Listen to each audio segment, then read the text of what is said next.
नमो अर्हंतारं नमो सिद्धारं नमो वार्यायं नमो अध्यायारं नमो लोहितवसाहूरं शुद्धात्मानमनेकान्तं साधनस्थं मंगलम वंदे संदस्तशुद्ध्यर्थं संदस्त्यर्थप्रकाशकम् मंगलम भगवान वीरो मंगलम गौतम गणी मंगलम कुंदकुंदाद्यो जैन धर्मोस्त मंगलम सर्वमंगल मांगल्यम सर्वकल्याणकारकम प्रधानम सर्वधर्माणां जैनम जयतुशासनम जीवमजीवम दब्बम जिनवर वसहेन जैनमित्थम देवेन्द्रविंदवंदम वंदे तम सवदाचरिता। धर्म हमारा नाथ धर्म जगत का सेहरा, भव भव में हो साथ और न वांछा मन विषय।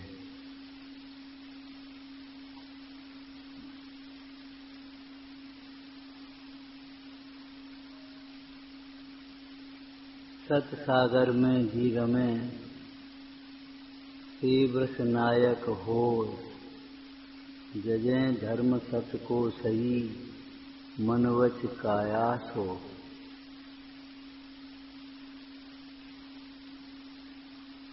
सत्य धर्मांग की पूजा का अंतिम दोहा है।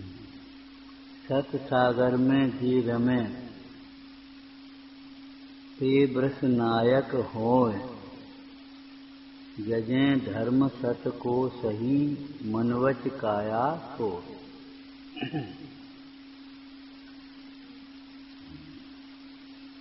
जगत पूज्य सत्य धर्म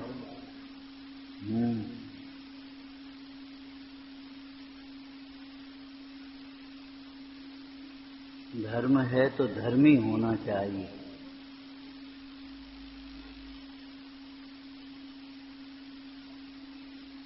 समय सार कलश है, कोई सागर भी तो होगा, सागर में से ही तो कलश भरे जाएंगे। ग्रंथ सागर के समान है और ये कलश के समान है, अथवा ग्रंथ मंदिर के समान है और ये कलश के समान है। तो सत सागर क्या हुआ? सागर अथाह होता है, सागर की था पाना मुश्किल है। और सागर में ऊपर ऊपर लहरें अधिक होती रहती हैं। रत्नों की खान तो अंतरंग में है।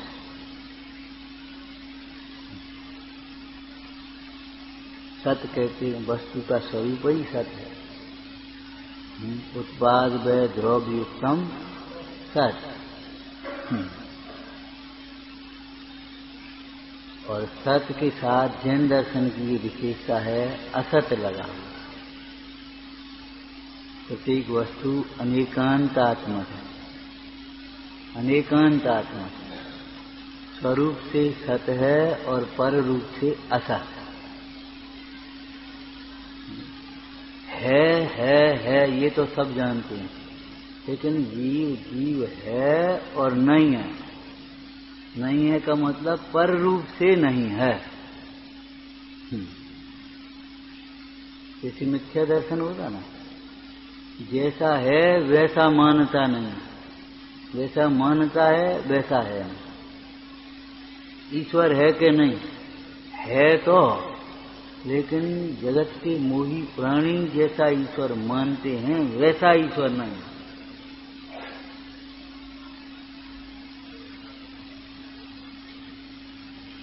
ऐसा ईश्वर कोई नहीं है जिसकी मर्जी के बिना पत्ता नहीं हिलता। ऐसा ईश्वर नहीं।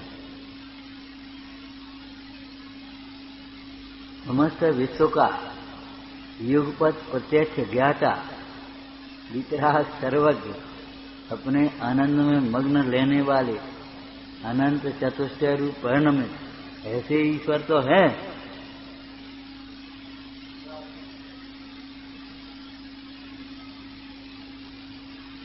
लेकिन ऐसा ईश्वर कोई नहीं है। इसकी कृपा से ही सारे कार्य बन जाए।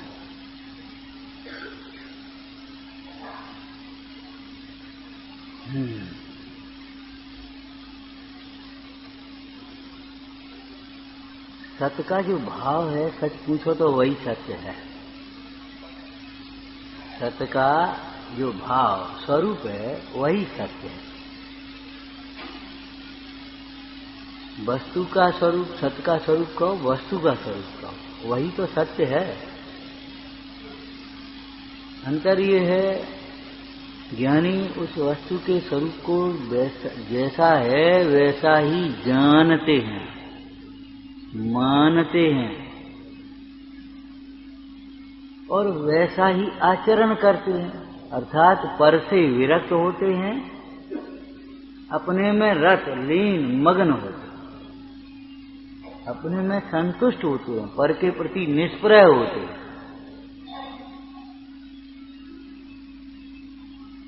सत असत के विशेष ज्ञान, भेद ज्ञान के बिना, अभी तत्वार्थ सूत्र का पहला अधिकार आप बांच रहे थे, सुन रहे थे।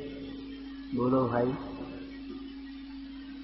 जो मत ज्ञान, श्रुत ज्ञान, अबध ज्ञान है का क्षयोक्षम है, वह विपरीत है।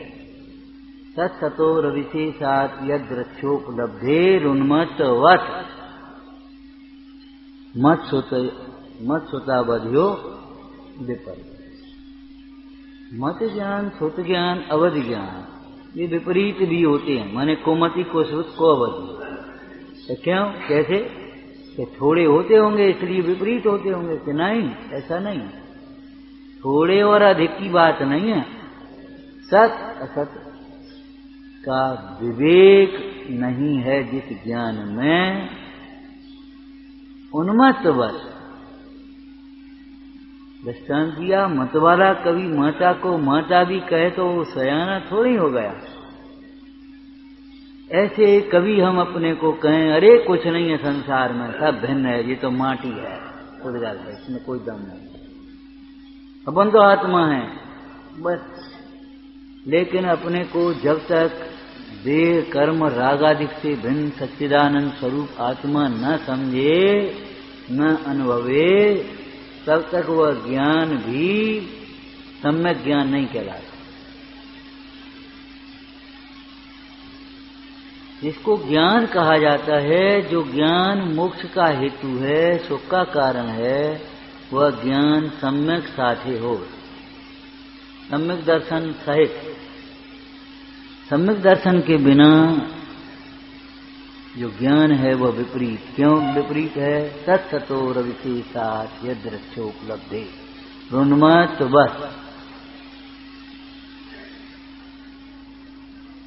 थोड़ी सी चर्चा चौथे अधिकार में मोह की महिमा में पंडित जी ने।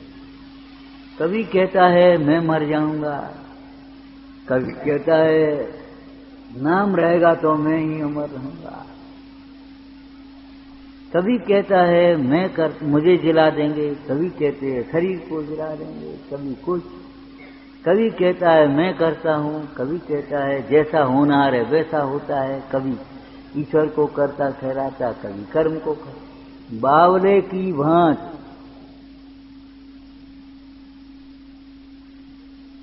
कहीं निर्धार नहीं।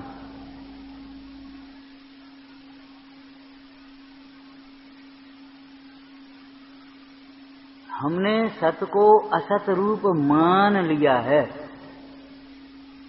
सत असत हुआ नहीं है। देह और आत्मा को एक मान लिया है, अपने को देह रूप मान लिया है। कहीं आत्मा देह रूप हो नहीं गया है, सत तो सत ही है। विपरीतता दृष्टि में है, श्रद्धा में, ज्ञान में है, हमारे विचारों में, आचरण में विपरीतता है, वस्तु में विपरीतता नहीं है। अग्नि को कोई उष्ण न माने तो भी अग्नि उष्ण रहेगी। जीव को कोई जीव न माने तो भी वह जीव रहेगा, और पुद्गल को कोई जीव मान ले तो भी वह जीव नहीं होगा।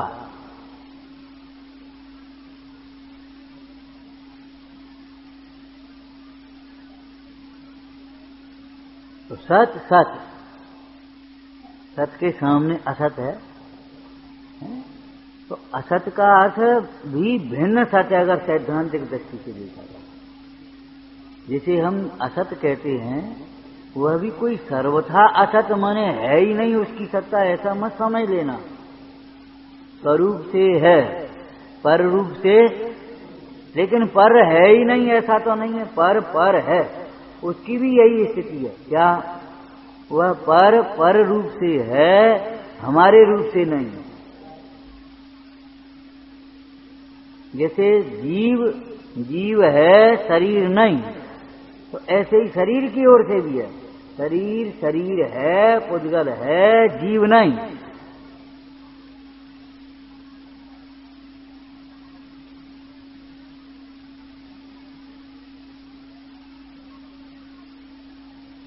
असत्य की परिभाषा क्या की?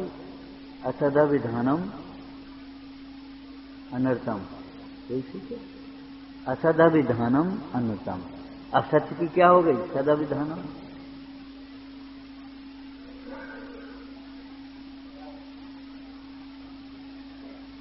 जैसा है वैसा स्वरूप,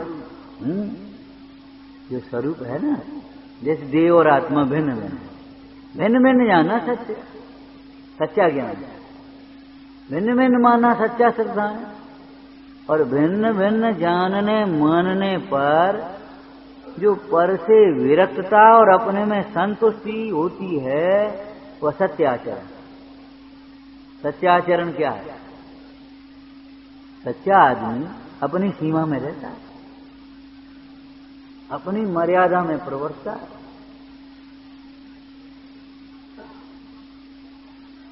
मकान बनाना हो, पड़ोसी की जमीन पड़ी है, भैया वो देखो नींव खोद रहे, देख लो आप। अरे देख ली, आप क्या देखना बना? वो आवे पड़ोसी या ना आवे, उसने अपनी सीमा में डाली।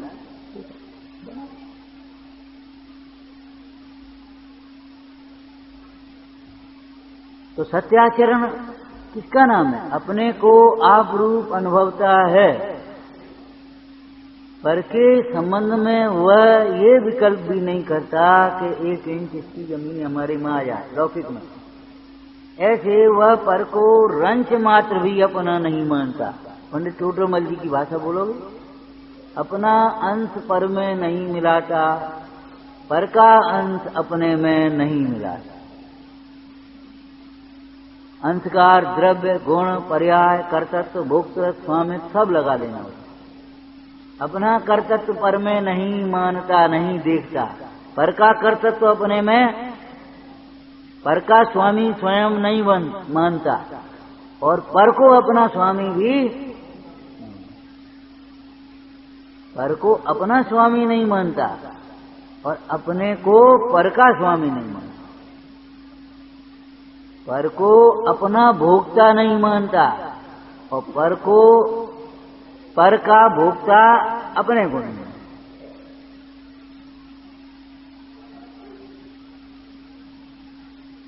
पर माने पर, सर्व प्रकार से भिन्न। देखो, प्रयोजन बस उसे अपना कहना वह अलग बात, व्यवहार, लेकिन उसे अपना मान लेना और अपना तो करके ही उसमें प्रवर्तना, ये मिथ्या।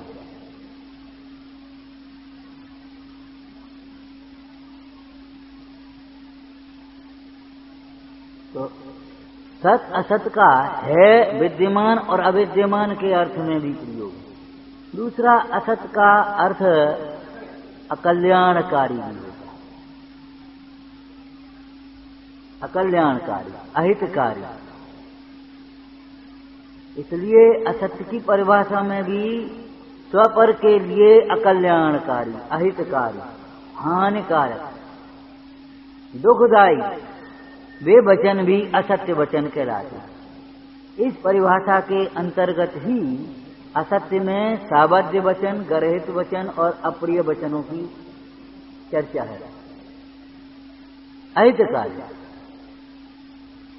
और अहितकारी तो इतने दिन सुनते हो गए अपन को। मेरे अहितकारी तो कसाय है,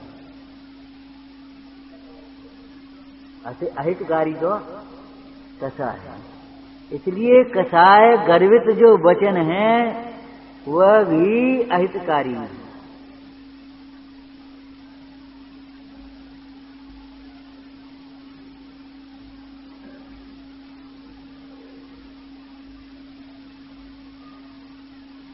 सत्यव्रत की भावना में इसीलिए उमा स्वामी ने क्या लिखा, जिन्हें सत्यव्रत का पालन करना है, सत्य बोलना है, तो कैसे बोला जा सकता है? क्रोध, लोभ, वीरत्व, हास्य, प्रत्याख्यान, अनवीत भाषण।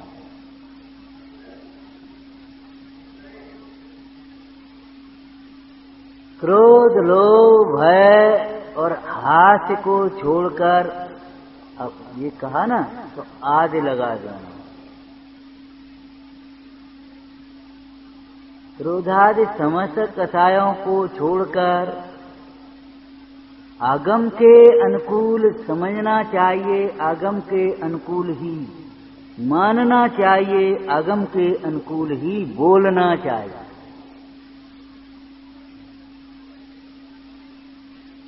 अपने अनुसार आगम का अर्थ मत करो, आगम के अनुसार आप स्वयं। असत्य वचनों में एक उच्छूत भाषण भी लिखा, उच्छूत गरित वचन में। उच्छूत भाषण का मतलब है शास्त्र के आगम के विरुद्ध। आगम जिसे पर कहता है उसे अपना माने। आगम जिसे दुख और दुख का कारण कहते हैं उसे हम सुख और सुख का कारण माने। पाप से दुख होता है, हम परिग्रह से सुख माने। हम हिंसा में आनंद माने।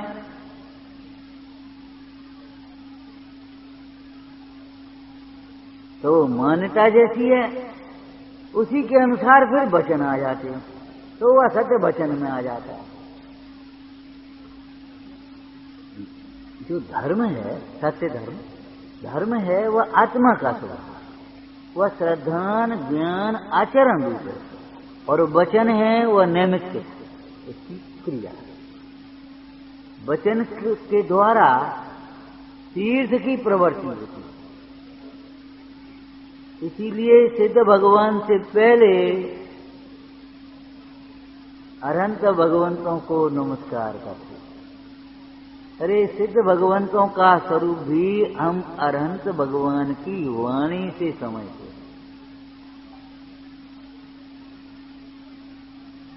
समझते अपने ज्ञान से हैं, लेकिन कहाँ उसका स्वरूप आया है।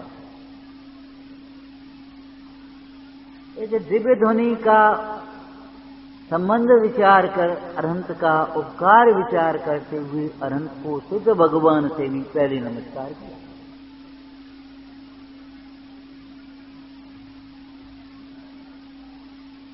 आप कुछ भी समझ रहे हैं, जान रहे हैं, मान रहे हैं, विचार रहे हैं, उसका जो भी सुख दुख का वेदन है वो आपको हो रहा है और किसी को कुछ नहीं।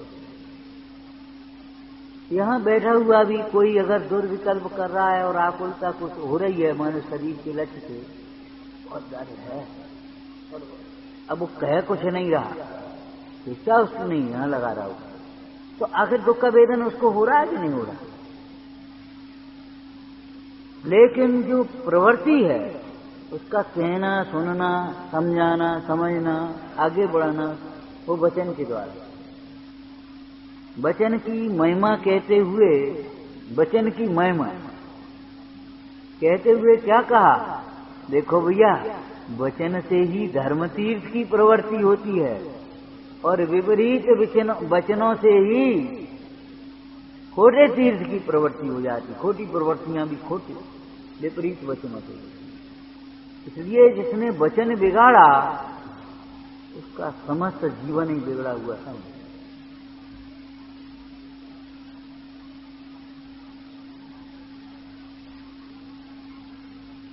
जिन वचनों का आदर करना, अपने वचनों की संभाल करना। व्यापारी लोग, बड़े लोग वचनों के निर्वाह के लिए लौकिक क्षेत्र में भी कितना नफा नुकसान झेल जाते। कह दिया तो कह दिया, हो गया, बात हो गई। अब नुकसान नफा तो ठीक है, होते रहते हैं व्यापार। अरे एक बार कह दिया बच्चे, बात पक्की है, खत्म हो गई बात। उसमें लेन देन वो सब होता रहेगा। वचन है, वचन दे दिया, काम खत्म हो गया।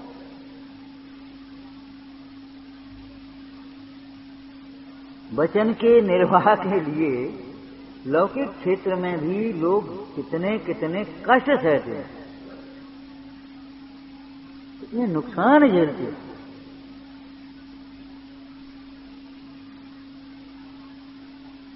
चाहे कुछ कह दिया और चाहे कुछ बदल दिया तो उस वचन की क्या प्रतिष्ठा हो। उस व्यक्ति को प्रमाणिक नहीं मानते। एक न्याय दिया वचन का।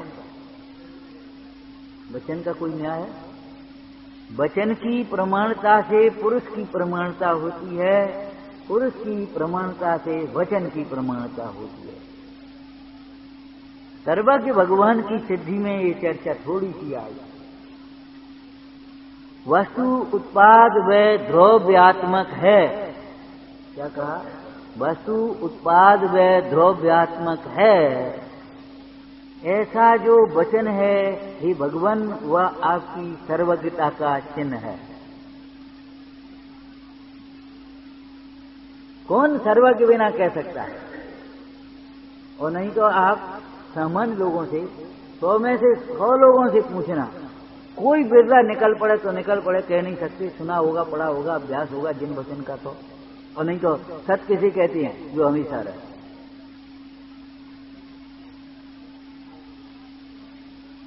सत्य किसको कहेंगे? हमेशा। जो मिला बिछड़ा छूट जाए वो सत्य हो गया, और जो सत्य माने हमेशा रहे।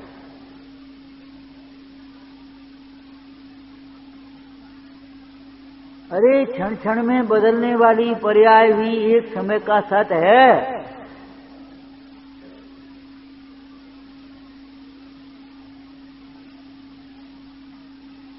यदि सर्वथा असत्य माना जाए तो सारा मोक्ष मार्ग खत्म हो जाएगा। क्यों? दुख असत हो जाएगा, और फिर दुख दूर करने का उपाय करने की भी जरूरत क्या होगी? असत ही है ना। बहुत से लोग बिना समझे, दुख तो कल्पना है। कल्पना नहीं है, जिसके ऊपर दुख बीतता है वो जानता है।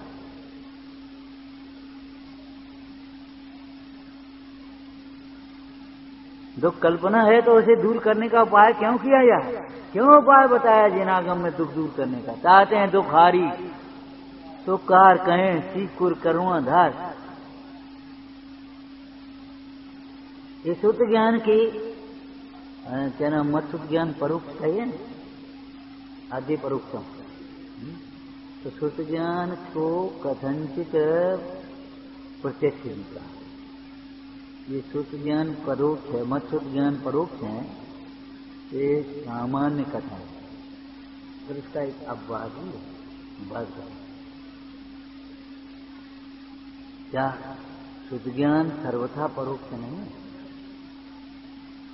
तो संवेदन ज्ञान अगर परोक्ष ही होता तो दुख सुख को जानना कौन होता? उस सुख को कौन जानेगा? और दुख जो आपको होता है, भले आप कह नहीं पाओ, बालक पीड़ा को कह नहीं पाता, लेकिन पीड़ा तो उसको वैसी होती है जैसे बोलने वाले को। और बोलने वाला भी पीड़ा को थोड़ी कह पाता है। मर गए, बहुत दर्द है। अरे कैसा है बता तो सही। है बस रो रहा है, यह कैसा दर्द है? कुछ बता शब्दों में। कहाँ दर्द है? वो आंख में, कान में। अब वो कह नहीं पाता बच्चा, लेकिन जो कहता है वो भी दर्द को कैसे कह पाता है? कथनचित कह पाता थोड़ा सा, सुई चुभने जैसा, हाँ हाँ, तो दबाने से आराम मिलता, हाँ हाँ, ऐसे होता है, हाँ हाँ, वो थोड़ा सा कहता है, लेकिन सर्वथा तो नहीं कह पाता। कथन सर्वथा होते ही नहीं, और अगर आप से पूछें तो आप कर नहीं पाओगे सर्वथा कथन। मिश्री कैसी है? मीठी। कैसी मीठी? मीठी है। कैसी? कि चखो भाई। माने आचार्य भगवंतों ने लिखा स्वानुभूत्या चिकास से आत्मा के संबंध में, तो ऐसा तो लौकिक क्षेत्र में भी है। एक जगह हम गए तो बहुत सुंदर प्रतिमा, कैसी सुंदर है, अरे क्या इतनी सुंदर, कैसी है? तब जाओ देखो, दर्शन करके आओ, इधर उसका पता पड़ा कैसी। माने उसे देखने के अलावा क्या उपाय? वचन क्या कहें, शब्द जानते नहीं है, ज्ञान बोलता नहीं।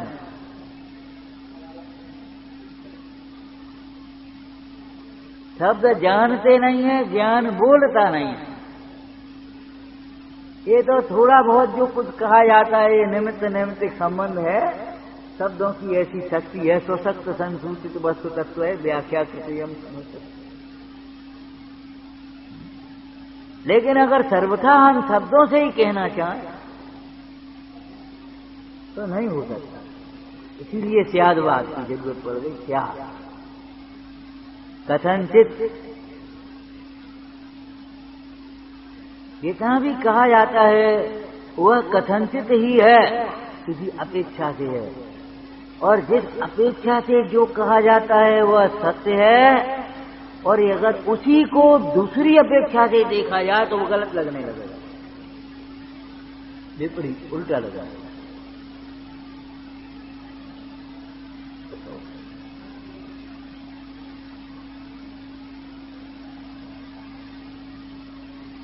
दुख का वेदन भले नहीं कहा जाए, लेकिन आपका ज्ञान वेदन करता है, दुख का से नहीं करता।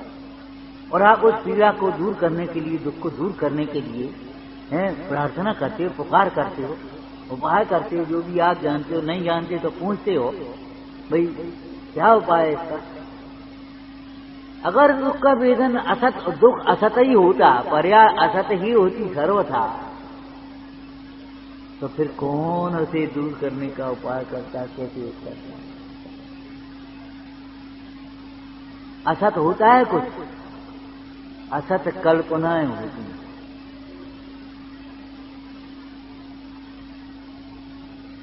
असत कल्पनाएं होती हैं, विपरीत कल्पनाएं होती हैं।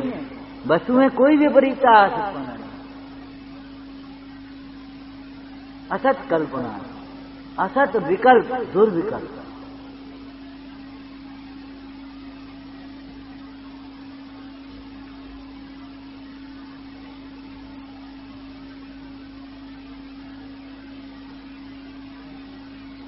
उन विपरीत कल्पनाओं का, असत कल्पनाओं का फल ही दुख है। और उन असत कल्पनाओं में ये जीव डूबा रहता है, भ्रमता रहता है, छटपटाता रहता है। उनसे निकलने के लिए, एक असत कल्पना के लिए अनेक असत कल्पनाएं करता रहता है, और वहीं हाथ पांव पटकता रहता है। अब वो हाथ पांव तो शरीर की भाषा है, वही उपयोग है। इसका नाम संसार सागर है।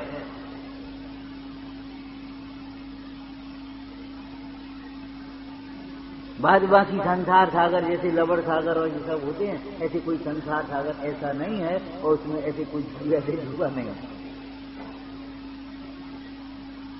तेरी जो विपरीत दृष्टि है, विपरीत ज्ञान है, उस विपरीत ज्ञान, दृष्टि और ज्ञान के कारण होने वाली विपरीत कल्पनाएं अथवा विपरीत विकल्प, विपरीत आचरण, बस वही उन असत कल्पनाओं से श्री गुरु ही हाथ पकड़ करके निकाले, तो निकाले, नहीं तो कौन निकालने वाला। इसलिए भक्ति में बोलते तुम ही स्वामी हाथ बढ़ाकर तारो तो करो। लेकिन न वह हाथ का अर्थ ये हाथ है और न वो बढ़ाएंगे और न तुम अगर उस भरोसे बैठी रहोगे तो फिर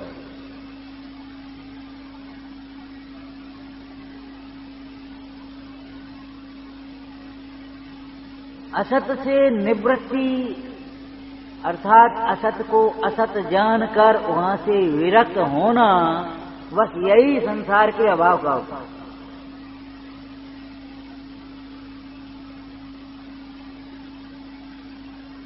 सत सागर, भव सागर, उसे हम असत सागर भी कह सकते हैं, दुख सागर भी कह सकते हैं। घबराओ मत, दुख का समुद्र दुख सागर, भव सागर। भव सागर अनंत है, लेकिन भव्य जीव पुरुषार्थी जीव उस भव सागर का अंत पा लेते हैं। लेकिन सुख सागर ऐसा अनंत है जिसका कहीं और कभी अंत है ही।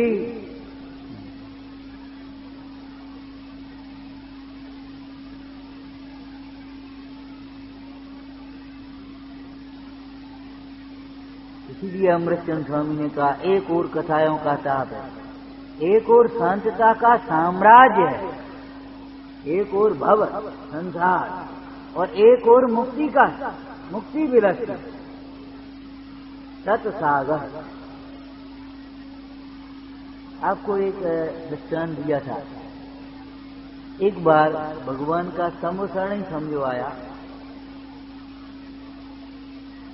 वनमाली ने आकर के सूचना दी, भगवान का संवसरण। क्या वनराज विशेष आते थे जंगल में बाहर, तो वो वनमाली आकर के राजा को सूचना देता था ना, तो सूचना दी थी। राजा ने प्रसन्न होकर उस वनमाली को इनाम दिया और सारे नगर में घोषणा कराई, चलो भाई दर्शन करेंगे, धर्मोपदेश सुनेंगे।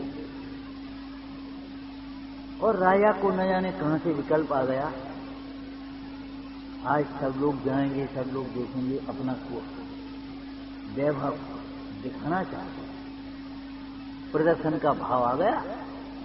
तो उसने हाथी सजवाया और ऐसे किया और वो तमाम दंडबाजी और उसने लगा दिया जो कुछ भी होता है।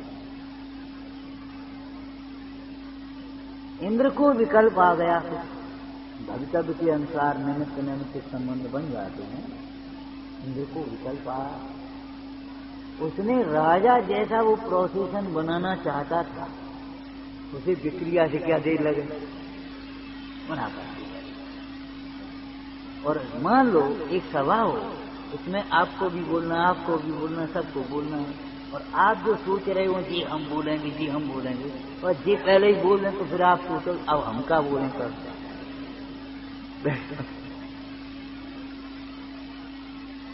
जी दृष्टांत हम देंगे, और तब तक इन्होंने वो भी दृष्टांत दे दिया। जी उदाहरण हम देंगे, तब तक उन्होंने वो उदाहरण भी दे दिया। अब आप सोचोगे हम क्या बोलें, और मान लो खड़े भी हो जाएंगे, तो भाई अब हम क्या बोलें, सब कुछ कहा जा सकता है, और जो कहा गया है उसी को अपन विचार करें, इतना कह करके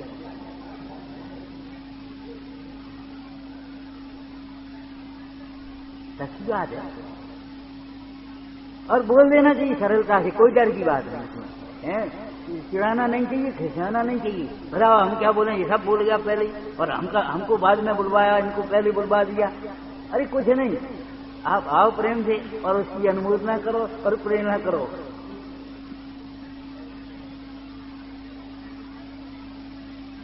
सारी समस्याओं का समाधान सरलता से होता है, विनय से होता है, संतोष से होता है। ये समाधान कारक हैं सब हमारे, और जिस ज्ञान के होने पर ये सारे भाव उत्पन्न होते हैं वह ज्ञान सर्व समाधान का।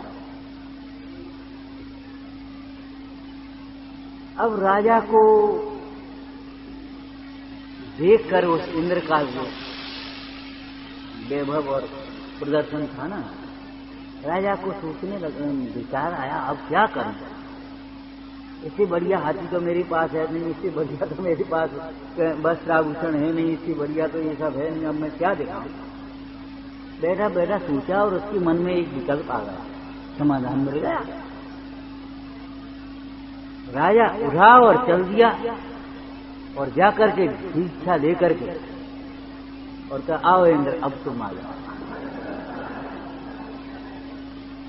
तुम्हारे पास विक्रिया का ये भौतिक वैभव है, तो हमारे पास भी ये ज्ञान का वैराग का वैभव है। आओ महाराज नमोसी। तो घबराना नहीं, बाहर में ये भव सागर दुख सागर अपार है, और ऐसा है और वैसा है, और भैया संसार में तो बहुत दुख है। घबराना नहीं, अपने पास ये सत्सागर।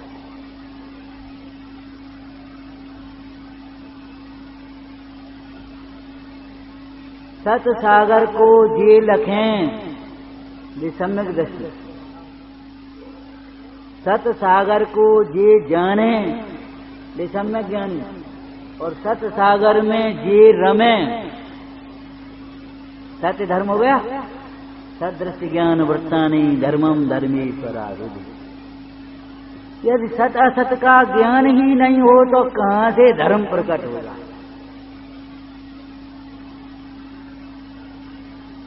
कुकर क्षीर जलपान, खार नीर पीवे मत मान। कोकर सत्सागर को पान है। हाँ, कौन इस अतीन्द्रिय आनंद के अमृत को पी करके कौन ये इंद्रिय विषयों की अभिलाषा करेगा। कल कहा था ना, अपने आनंद में संतुष्ट है, किसको पर को जानने के लिए अभिलाषा होगी।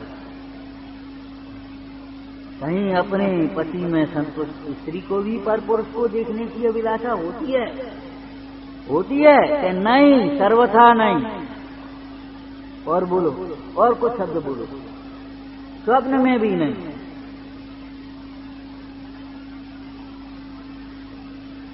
सर्वथा नहीं, स्वप्न में भी नहीं, भवांतर में भी नहीं।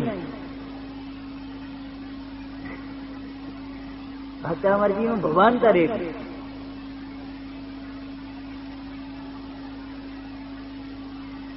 ऐसे ज्ञानी को पर को जानने का कौतूहल कहां से आ गया।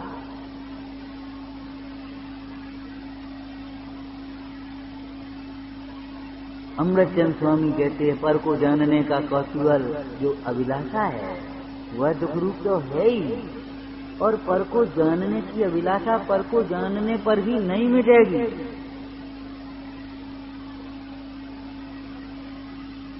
तो कौन है ऐसे देखने की अभिलाषा होगी, ठीक है ना? तो देखने की अभिलाषा देखने से नहीं मिटेगी। देखने की अभिलाषा अब्रह्म के भेदों को पढ़ो। देखने की अभिलाषा के बाद तुरंत उसे इच्छा के अनुकूल परिणमाने की, भोगने की अभिलाषा होने लगी।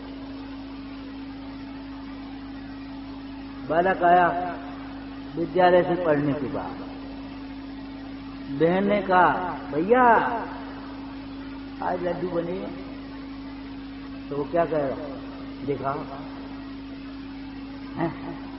मां गुस्सा होगी, मां ने मने कर अभी दिखा, हम खाएंगे नहीं, दिखा। और जैसे ही वो देखेगा,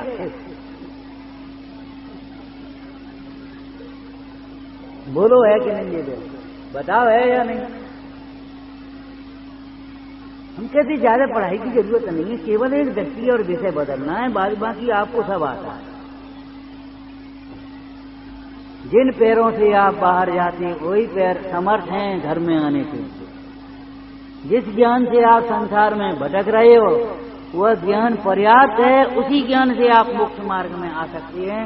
शर्त यह है वह ज्ञान जो हमारा विषयों में लग रहा है, शरीर और संयोग और भोगों को विषय कर रहा है, वहां प्रवर्त रहा है, बस यहाँ प्रवर्तन।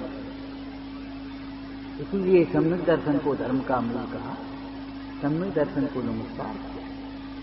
जिस सम्यक दर्शन के बिना जो ज्ञान संसार को में भ्रमाता था, दुख का कारण होता था, वही ज्ञान अब मुक्ति के मार्ग में लग गया, मुक्ति का कारण हो गया। उस सम्यक को नमस्कार।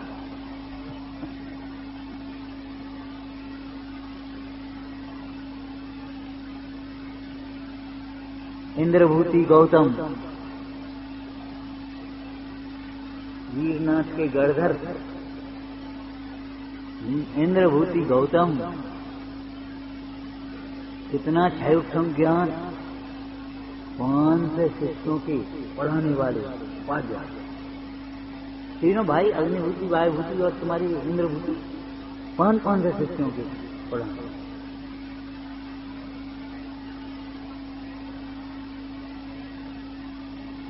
और वो श्लोक का भाव भाषित नहीं हुआ, शब्दार्थ तो चाहे कोई कर लेगा, उसमें क्या दाम है? क्यों? कई काल्यम दर्द सक्षम 3 काल होते हैं, 6 ग्रंथ होते हैं, लेकिन इतने से कोई काम थोड़ी चलेगा। 3 काल को जाने लेकिन त्रैकालिक शुद्धात्मा को न जाने तो 3 काल को जानने से क्या लाभ होगा, ये तो बता।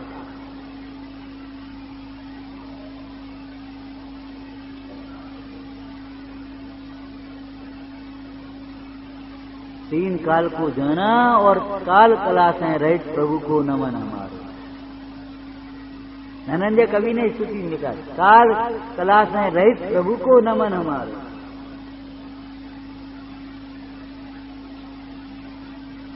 निरपेक्ष है काल,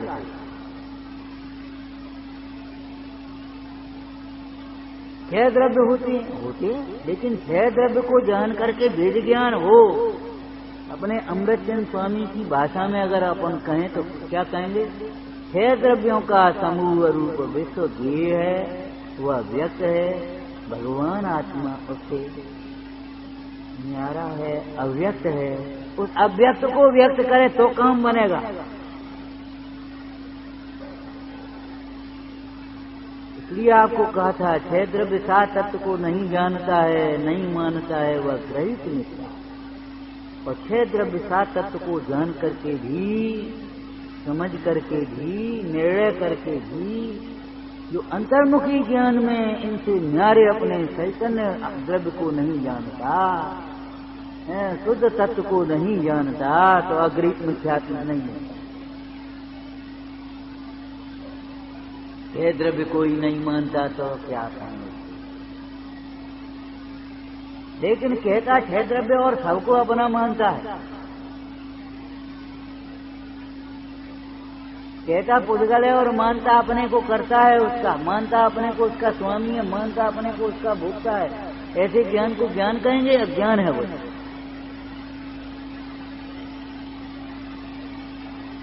तो सत सागर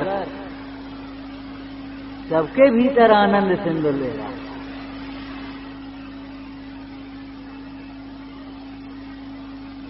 अमृतचंद स्वामी ने उसे अवबोध सिंधु,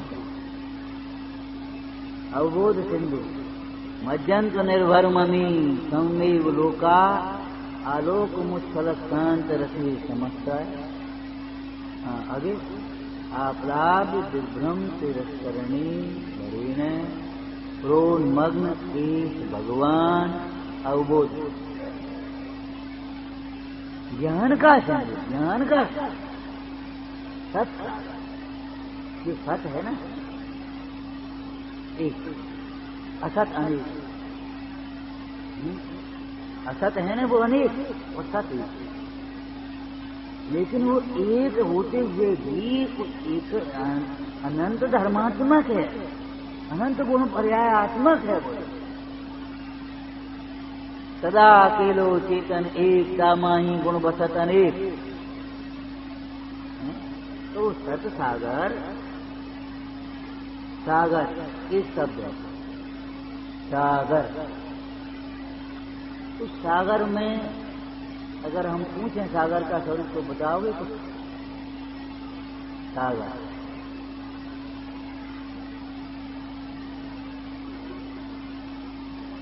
बताओ, बस ऐसे कुछ नहीं कर पाए, कैसे बता पाएंगे?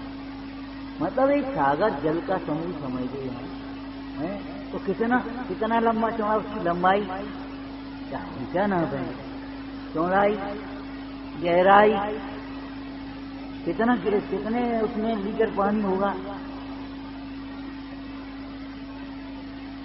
कितने रत्न होंगे, गिन करके कोई बताएगा? एक कहते हुए भी एक सागर। लेकिन एक सागर क्या समझते हो? एक अपने यहाँ सागर की नाप भी है,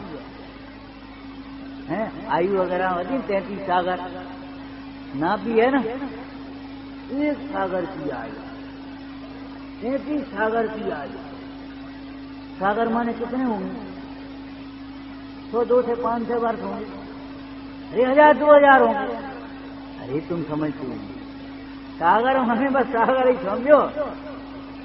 ठीक है, वो सरसों कहकर के गए उसको समझाया है, लेकिन सागर जब क्या कहें,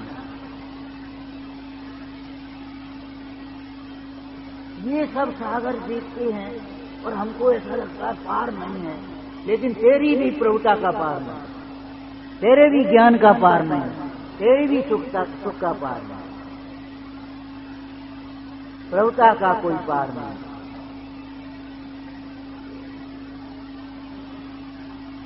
सत सागर, सागर के समान अपार अथाह,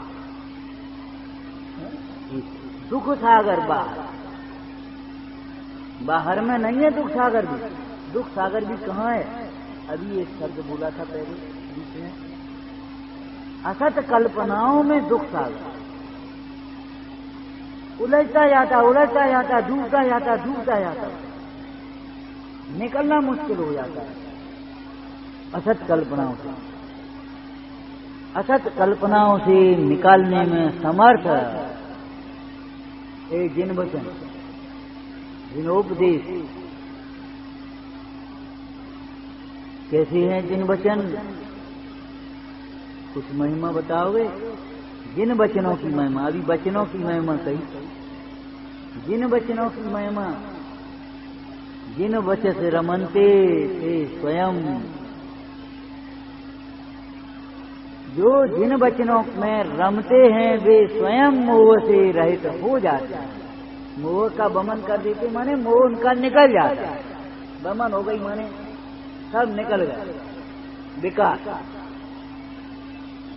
तो जिन वचन से रमनते, रमनते का अर्थ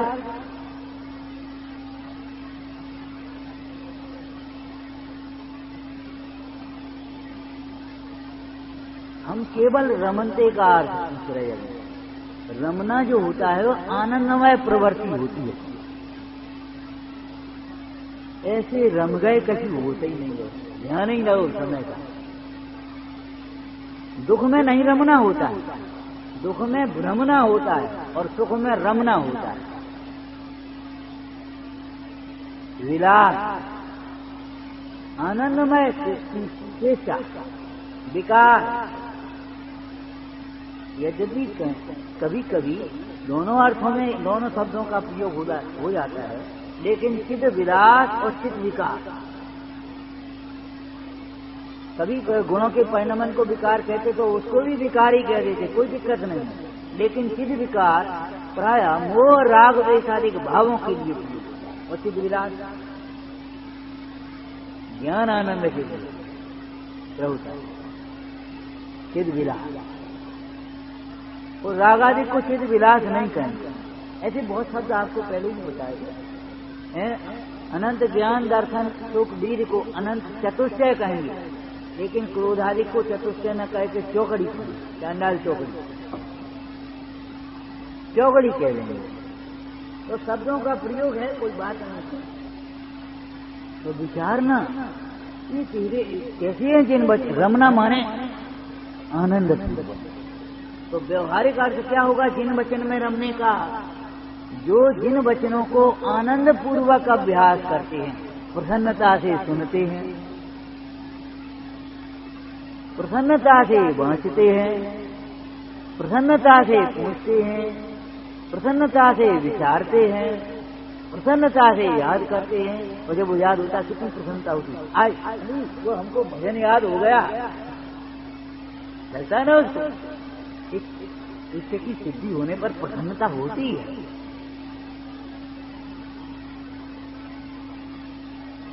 पढ़ो, अभी से सोने बैठ गए और वो बच्चा लेकर के किताब ऐसे बैठ गए, आंसू तो बाकी नीचे रहे। इसका नाम अभ्यास और पढ़ना नहीं।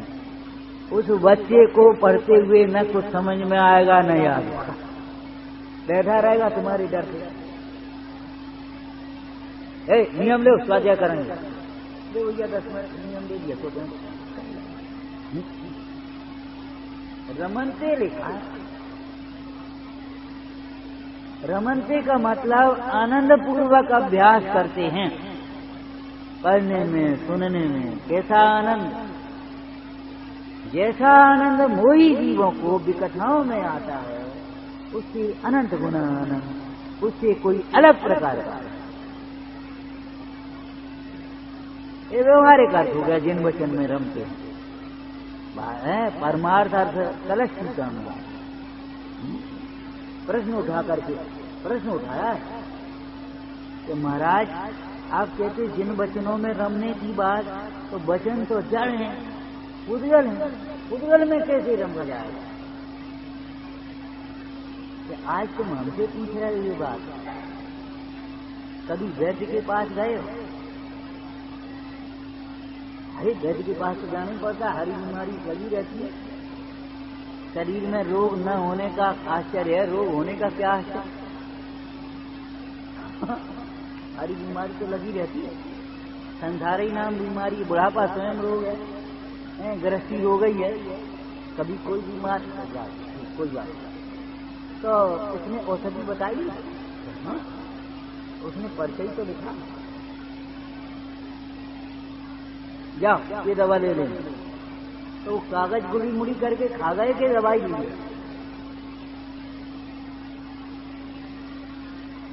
वो कागज की गोली बना करके निकले, गया इसको पानी से ले लें, इसको पानी से ले लें। उसने लिया है कि उसका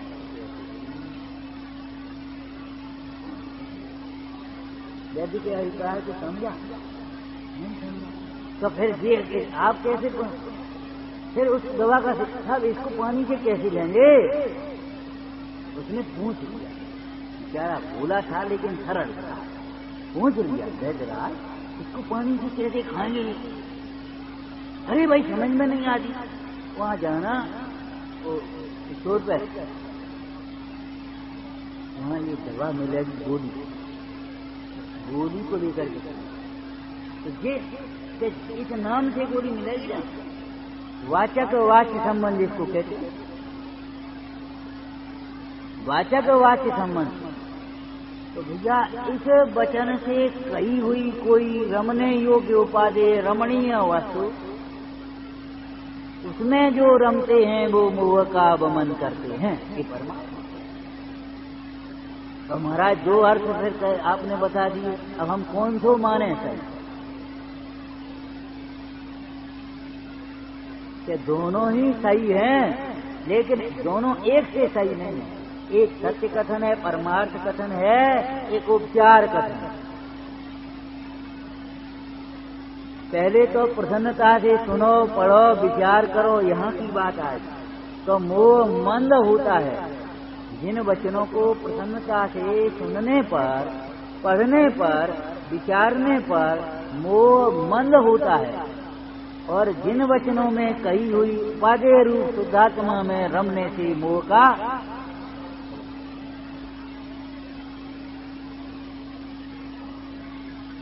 कौन सा सही है? लेकिन दोनों एक से सही नहीं है, एक से सही नहीं है। जैसा जे सही है तैसा ही सही है, नहीं नहीं, दोनों के सही होने में निश्चय और व्यवहार दोनों सम्यक ज्ञान के। गलत कौन सा है?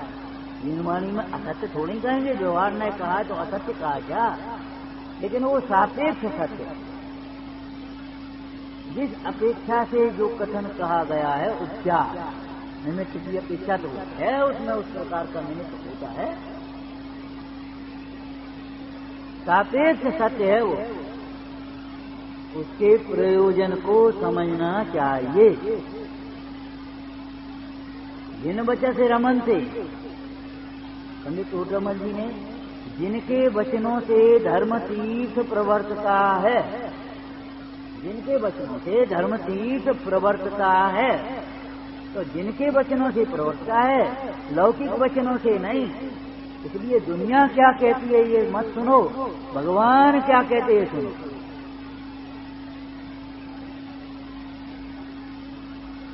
और सेठ जी क्या हाल है? बस सेठ जी खुश हो गए। भगवान कहते तू सेठ नहीं है, तू भगवान आत्मा है, ये सुनकर के प्रसन्न नहीं होता। और मंत्री जी क्या हाल है? रात खुश हो गए? रात में खुश ही नहीं भाई, जैसे पता ही नहीं पा रहा हो कछु हो रहे, कोई कछ कह रहा हो। क्यों? जैसा वह सत्य लगता है ऐसा ये सत्य लगता नहीं। ये समझो आजकल एक फैशन चल गई उपनामों की, और अध्यात्म वाले लोग उपनाम रख लेते, गायक, चैतन्य, चिन्मय, उपनाम रख लेते। तो हमने एक उपनाम वाले से पूछा, गायक है चैतन्य या कोई नाम, हमने कहा क्यों, ये तुम्हारा उपनाम है क्या असली नाम है?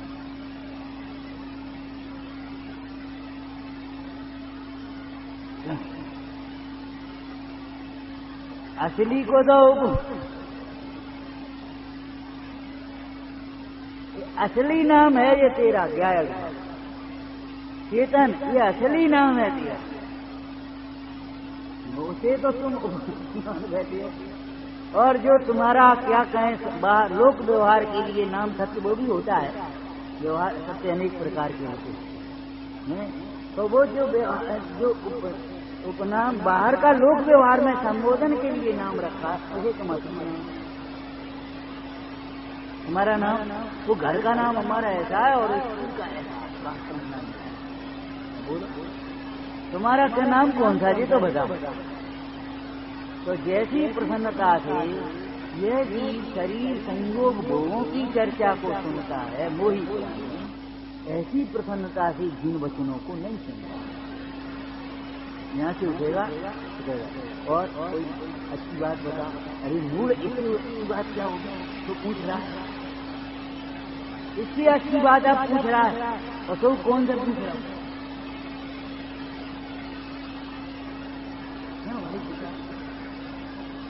अभी तक जो बात बताए सबका हो रहा हो, वहां वे बताएंगे अच्छी बात।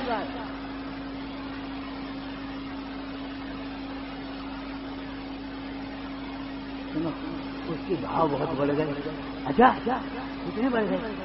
कब बढ़ गए?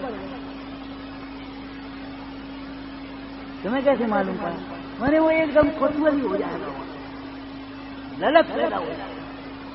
और यहाँ जिन वचनों को सुनते हुए ऐसा लगता है, कई बार तो ऐसा होता है जैसे कोई सुख सभा में बैठे हैं, पतो ही नहीं है। अगर स्थिति के लिए तो नहीं हो तो पतो सहजाना नहीं हो, तब होश पड़े कहो तो। कई श्रोता हमारे ऐसे होते, यहाँ तो नहीं है, ऐसे होते आए और वे सोए शुरू हो, जब उनकी स्थिति शुरू हुई तो बस उसके खड़े हुए चल गए। कहाँ गए थे? हरी सास में आए और फिर गए 10-20 मिनट बैठ करके अपनी बातें हो गया उनका मंदिर और स्वाध्याय। भैया ऐसा स्वाध्याय ऐसा मंदिर क्या तुम्हारी दुख का भाव करने में कारण बनेगा? सोचो। सत सागर में जे रमे, अरे जिन वचनों में रमना ये पहला चरण है, और जिन वचनों में कहे हुए इस सत सागर में रमना, ये हमारा जिन वचनों के सुनने का फल है। रमना चारित्र के अर्थ में आनंदमय प्रवृत्ति का नाम रमना है। कहीं गए, बहुत भीड़ थी, तो गए तो 10 मिनट के लिए थे, वहां 2 घंटे ऐसे रम गए। बोलो ऐसे शब्द बोलोगे? नहीं बोलो। गए तो हम 1 दिन के लिए थे, समय निकाल के, फिर कितना अच्छा लगा वहां। तो भैया तुम तो ऐसे रम गए कि कुछ खबर ही नहीं गई। हाँ, इसका नाम रमना। सब भूल जाए उसके आगे। ऐसे एक गायक भाव सुनते हुए सब भूल जावे। गायक भाव की चिंतन करते हुए अवलोकन की बात, अनुभवन की बात तो अलौकिक है। चिंतन करते हुए भी ज्ञानी जी भूल जाते हैं, शरीर भी है।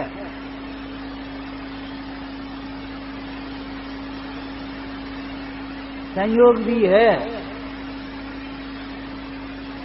आपको अपने इतिहास की चर्चा सुनाई थी। भागचंद जी पंडित जी भूल गए, वहां गए, पहुंचे मंदिर में और वहां विधान में और स्वाध्याय में लग गए और यही भूल गए। बच्चे बैठे हैं भूखे, उन्हें बैठा के हम यहाँ आ गए।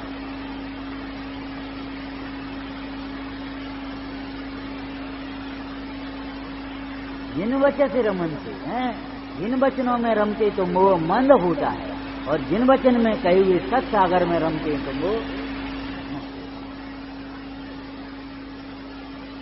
सत सागर में जी रमे ते व्रत नायक हों, ते व्रत नायक हों। नायक गोत्र नहीं है बुंदेलखंड का। नायक माने मुखिया।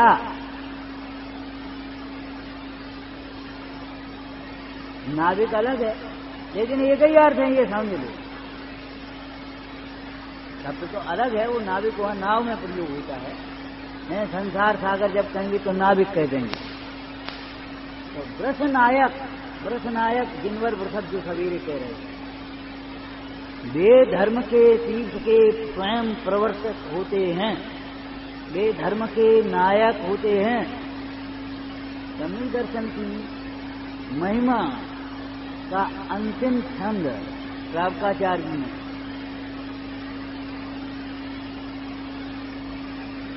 शैलाधिकार सम्यक दर्शन के प्रभाव से इंद्र चक्रवर्ती आदि होते हैं, ये तो ठीक है। तीर्थ मानव तिलका तीर्थंकर सत सागर में जे रमे ते व्रत नायक हो। धर्म के नायक उनके द्वारा ही धर्म प्रवर्तता है, उन्हीं के वचनों में सत असत की निरूपणा होती है। वे ही सत्य धर्म का प्रवर्तन करते हैं, धर्म तीर्थ का प्रवर्तन करते हैं, है ना। सत सागर में जे रमे, तात्पर्य है प्रभावना की भी अगर भावना हो तो पहले आराधना करना, पहले आराधना करना। और एक आपको एक मनोवैज्ञानिक बात बता रहे हैं, जिस विषय में आपको स्वयं आनंद आएगा, आपको उसका भाव भाषण होगा, उसको आप बड़ी अच्छी प्रकार से बिना तैयारी के, बिना लिखे हुए, बिना कुछ किए आप उसको व्यक्त कर पाएंगे। वैसी अभिव्यक्तता, वैसी व्याख्या, वैसा कथन आप तैयार कर करके नहीं कर पाओगे।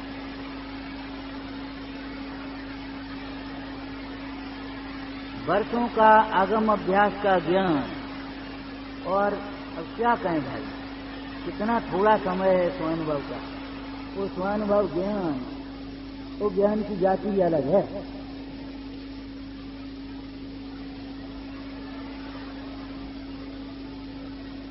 उस ज्ञान की जाति अलग है। वास्तव में वही ज्ञान तो सम्यक ज्ञान है भैया। वे ही सत्य धर्म की निरूपणा करते, वे ही सत असत को बताते हैं। उनकी प्रार्थना करते भी हम क्या भावना भाते हैं, समझो मां, अंधकार से प्रकाश की ओर और असत से, हे प्रभु हमारी भी परिणति असत से सत्य की ओर हो। तो सबसे पहले सत असत का विवेक हो, फिर सत असत का चिंतन करे ना, वेद विज्ञान, और फिर असत से सत्य की ओर हमारा चिंतन। सही दिशा में अगर चिंतन होगा, सही चिंतन होगा, तो हम इस सही मार्ग पर पहुंच सकते हैं, और चिंतन विपरीत होगा तो नहीं सकते।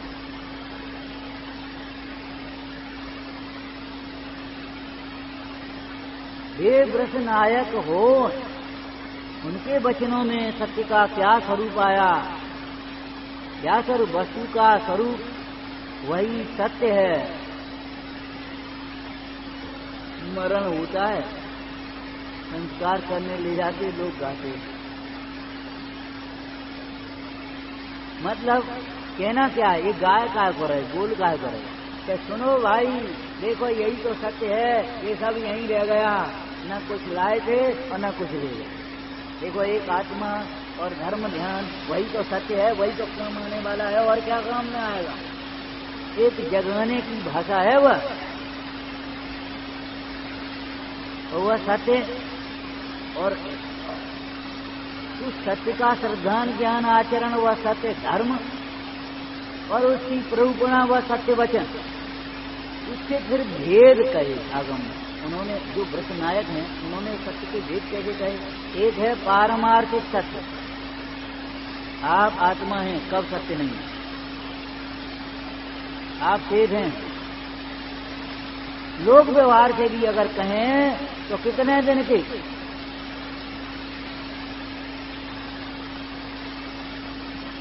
हमारे युवा विद्वान कितने दिन के युवा विद्वान कुछ दिन बाद वयोवृद्ध हो बोलो।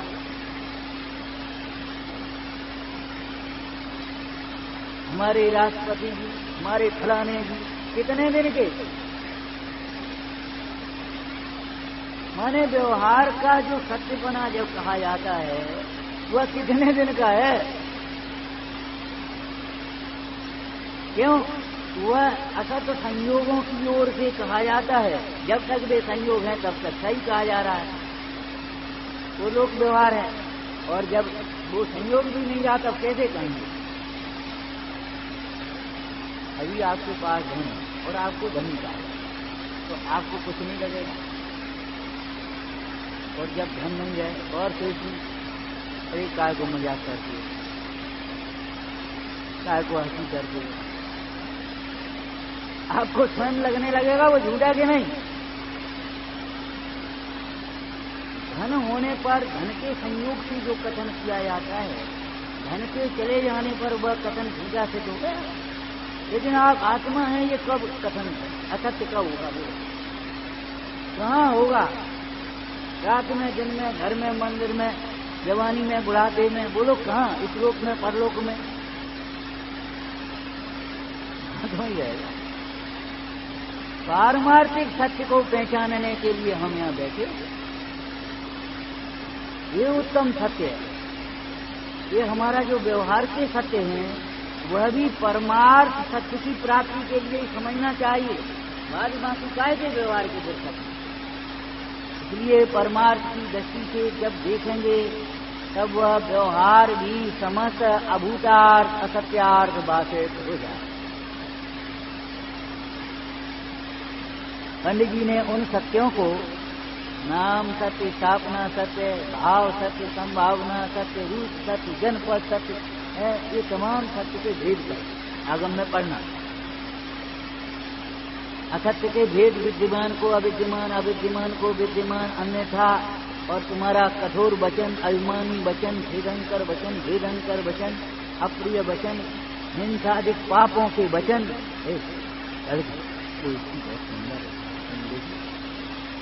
असत्य वचन है क्यों, कुशील को प्रेरित करना। ध्यान रखना, सावध्य में एक बात हम आपको कह रहे हैं, आगम में अधिकांश हिंसा की प्रधानता से कथन आया है, लेकिन हिंसा आज समस्त पापों को उसमें समझ लेना। सावध्य वचन में पाप रूप वचन, पाप को प्रेरणा करने वाले वचन, पाप में लगाने वाले वचन, पाप का पोषण करने वाले वचन। भैया हाथ बहुत बढ़िया बना तुमने। असत्य वचन है, राग उत्पन्न करना।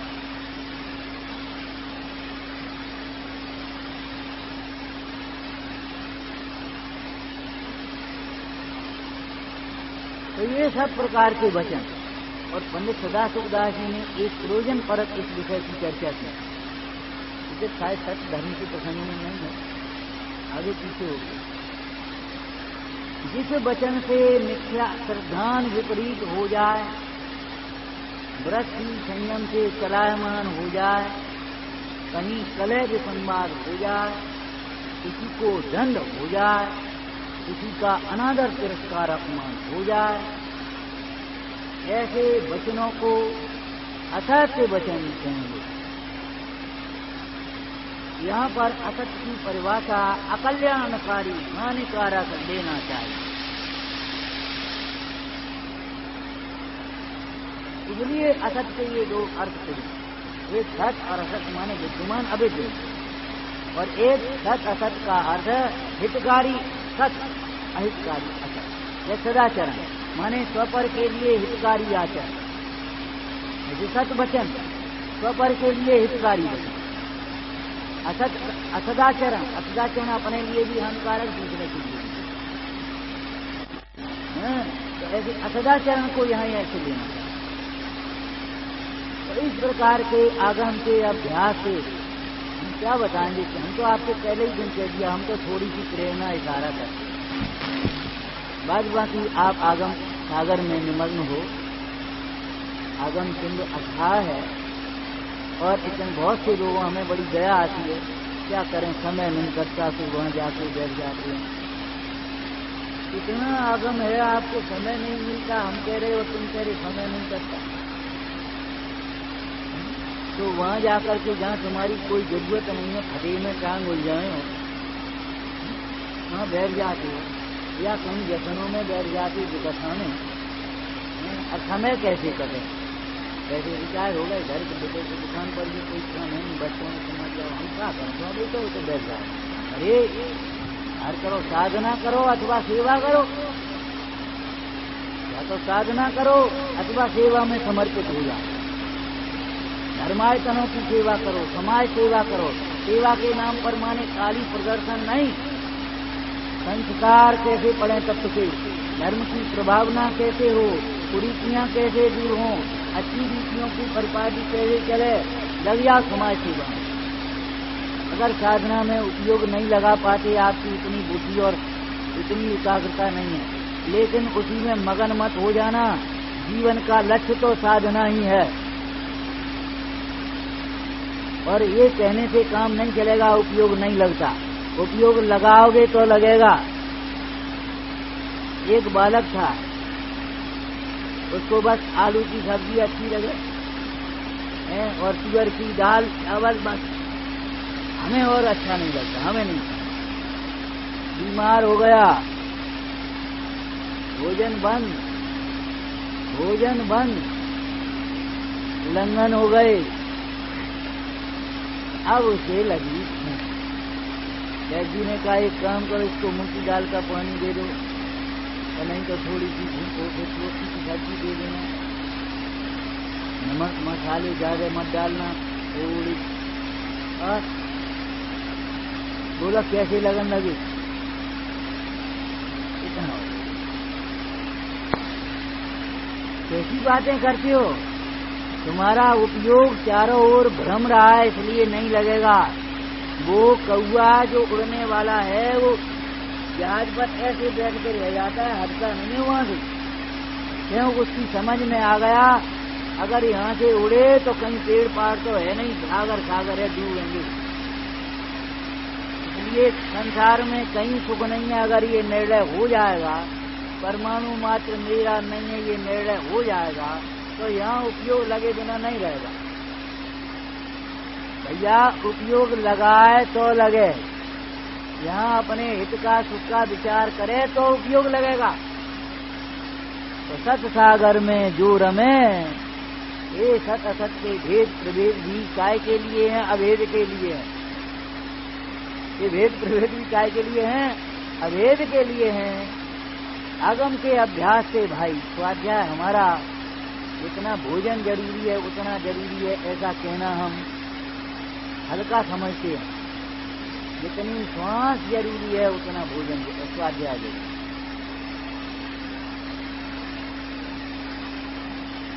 श्वास के बिना नहीं रह पाए।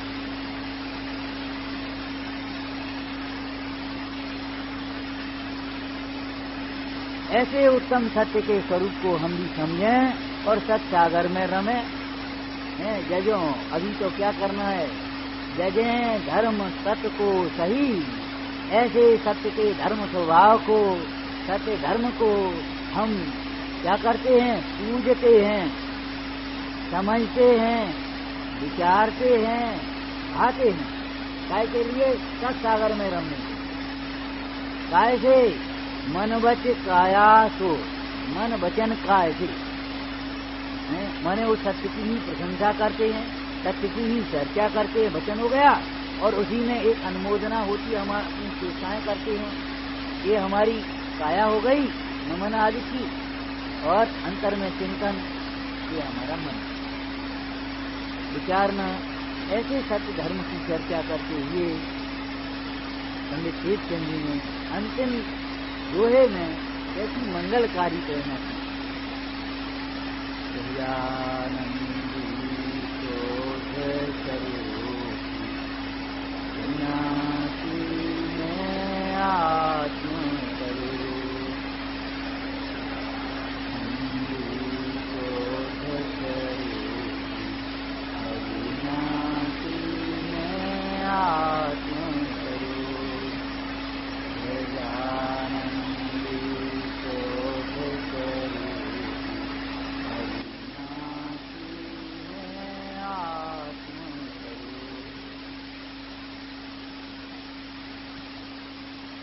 जिन बचसी रमनते वे स्वयं मांत मोहा।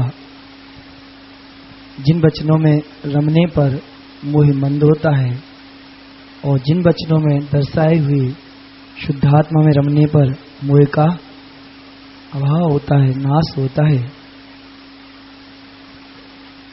जिनके वचनों से धर्म तीर्थ क्या होता है? प्रवर्तता है, प्रकटता है। इसलिए उनके ही वचन सुनने लायक हैं। जगत के जीवों के वचन तो मोह को बढ़ाने वाले हैं, उनके वचनों पर ध्यान देने लायक नहीं है। ऐसी मोक्ष मार्ग की सुंदर सुंदर प्रेरणा, असत को असत जानकर वहां से विरक्त होना ही दुख से बचने का उपाय है। ऐसी सत्य धर्म के प्रकरण के अंतर्गत बातें सुनने को मिली। निरंतर स्वाध्याय से जुड़ करके हम भी अपना ऐसा ज्ञान प्रकट करें, ऐसी भावना। मिथ्यात्म में नाश वे को ज्ञान के प्रकाश।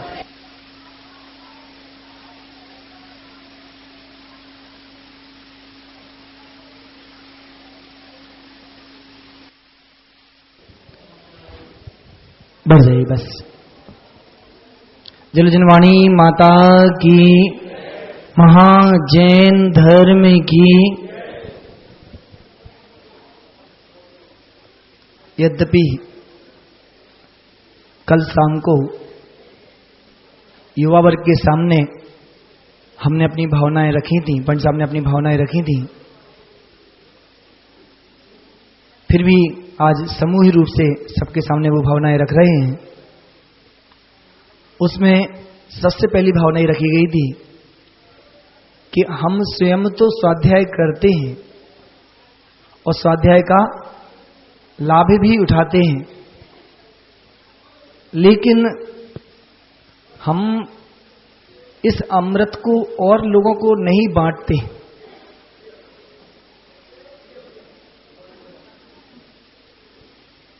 ये भी अपना एक दोष है, गुण नहीं है, दोष है। क्यों? कौआ का दृष्टांत आता है, कौए को जली खिचड़ी मिलती है तो भी कांव कांव करके बांटता है, बराबर। तो इसी भावना से कल एक प्रेरणा सबको की गई थी कि आप जहां भी रहते हैं वहां रह करके पाठशाला और स्वाध्याय की परंपरा को कायम रखें। नहीं चलती है तो यहां से संकल्प लेकर के जाएं और जाकर के चलाएं। चलती है तो उसमें और उन्नति कैसे हो सकती है, इस बात का बार बार विचार करें, आपस में चर्चा करें। किसी सहयोग की जरूरत पड़ती है तो वह भी लिख करके देवें, तो आपको उस तरीके के सहयोग भी किए जा सकते हैं। विद्वानों का सहयोग, आर्थिक सहयोग, और भी किसी प्रकार का आपको सहयोग की जरूरत पड़ती है तो वो सहयोग भी आपको किया जा सकता है। मैंने कल रात शाम की मीटिंग में एक पॉइंट दोहराया था कि कई लोग कहते हैं कि साहब हम अकेले ही हैं उस गांव में, अकेले क्या करें। तो पंडित साहब ने पहले दिन स्वाध्याय में एक दृष्टांत सिद्ध किया था, सिद्धांत बताया था कि जब तुम अकेले ही पूरी गृहस्थी चला रहे हो, संसार बसाए हो, तो मोक्ष मार्ग को अकेले क्यों नहीं बढ़ा सकते हो। इसलिए जीवन में ये नेगेटिव थिंकिंग तो छोड़ ही देना कि हम अकेले क्या करें, है ना। अकेला व्यक्ति भी क्या होता है, अरे भगवान बन जाता है, बाकी सब तो ठीक है। तो अभी बैठा लेंगे दो उद्देश्य थे कि एक तो पाठशालाएं संचालित हों और दूसरा स्वाध्याय आपके गांव में, मंदिर में। एक पॉइंट और कल दोहराया था, चूंकि सभी लोग बैठे इसलिए दोहरा रहे हैं। कई लोगों को समस्या होती है कि वहां के मंदिर में स्वाध्याय नहीं करने देते हैं, पाठशाला नहीं चलाने देते हैं। तो हमने ये प्रेरणा की थी, आप तो एक काम करो, अपने घर में ही घर के अड़ोस पड़ोस के 2-4 बच्चों को बैठाकर शुरू कर लो। घर के पड़ोस के 2-4 मेंबर को इकट्ठा करके स्वाध्याय वाचना शुरू कर दो। कुछ दिन में ही सबका ऐसा रस लगेगा कि फिर आपको बुलाना नहीं पड़ेगा, भी स्वयं उस स्वाध्याय से, उस पाठशाला से जुड़ जाएंगे। भैया मंदिर में फोन नहीं लाया करें, क्या शर्म वाली बात करते हैं आप लोग, हैं? कितने अंतराय पड़ते हैं। तो दोनों प्रेरणाएं स्वाध्याय और पाठशाला की करना थी। इसके अलावा 2-3 सूचनाएं जो मुझे देना थी वो ये देना थी कि आदरणीय पंडित साहब जहां विराजते हैं अमायन में, वहां पर अभी भी लगभग 30 से 35 साधर्मी नियमित रूप से वहां रहते हैं, पंडित साहब के निकट रह करके अपना स्वाध्याय साधना करते हैं। अनेक बहनें भी रहती हैं, भाई भी रहते हैं, कुछ गृहस्थ लोग भी रहते हैं। सबको वहां रहने रुकने की व्यवस्था भी है, स्वाध्याय की व्यवस्था है, भोजन पानी की व्यवस्था रहती है। तो सूचना ये करना है कि आप स्वयं भी निवृत्ति निकालें और आपके परिचित जनों को भी निवृत्ति के मार्ग की प्रेरणा करें। आप जहां लौटेंगे वहां भी अनेक लोग ऐसे होते हैं जिनको उस गांव में, उस घर में ऐसी अनुकूलता नहीं होती कि वो अपनी जीवन को धर्म साधना में बिता सकें। उनकी योग उपचार की, योग चर्या की व्यवस्था वहां बन सके। तो ऐसे लोगों को भी आप जाकर के प्रेरणा करें, उनका परिचय हमसे कराएं, तो उनको अपनी योग व्यवस्थाएं दे सकें और उन्हें योग्य रीति से मोक्ष मार्ग में जोड़ सकें। ये साधकों के लिए निमंत्रण है। इसके अलावा छोटा सा गांव है, लेकिन साधर्मी आते जाते रहते हैं, बहुत से साधर्मी वहां रहते हैं। तो वहां पर 2-3 तरह के लोगों की जरूरत पड़ती है, कर्मचारियों की जरूरत भी पड़ती है, वैद्य की भी जरूरत पड़ती है, बराबर, भोजनशाला में भी जरूरत पड़ती है। तो इस प्रकार के लोग भी यदि आपके परिचय में आते हैं जो एज ए सर्विस करना चाहते हैं अथवा धर्म साधना करते हुए अपनी सेवाएं दे सकते हैं, तो उनका परिचय भी आप हमसे कराएंगे, तो उनके लिए अपनी आराधना करने के लिए स्थान मिल जाएगा और हमारे लिए योग्य कार्यकर्ता मिल जाएंगे। तो इस टाइप की भावना जो भी जीव रखते हैं उनको प्रेरणा करें और आप भी ऐसी भावना बना करके उस धर्म साधना के क्षेत्र में जुड़ें। ये हमारे आपके लिए निमंत्रण थे, यही हमारी भावना है। पाठशालाएं चलें, स्वाध्याय चले और साधर्मी मोक्ष मार्ग में बढ़कर के अपनी समाधि की तैयारी करें। इसलिए ये थोड़ी सी मीटिंग चर्चा अपन ने की है। इस संबंध में जिसकी कोई समस्या हो, कोई सुझाव हो, वो अवश्य ही हमसे चर्चा करना, अपन पंडित साहब के बैठ करके उसका समाधान करेंगे। इतना समय आपका लिया, धन्यवाद।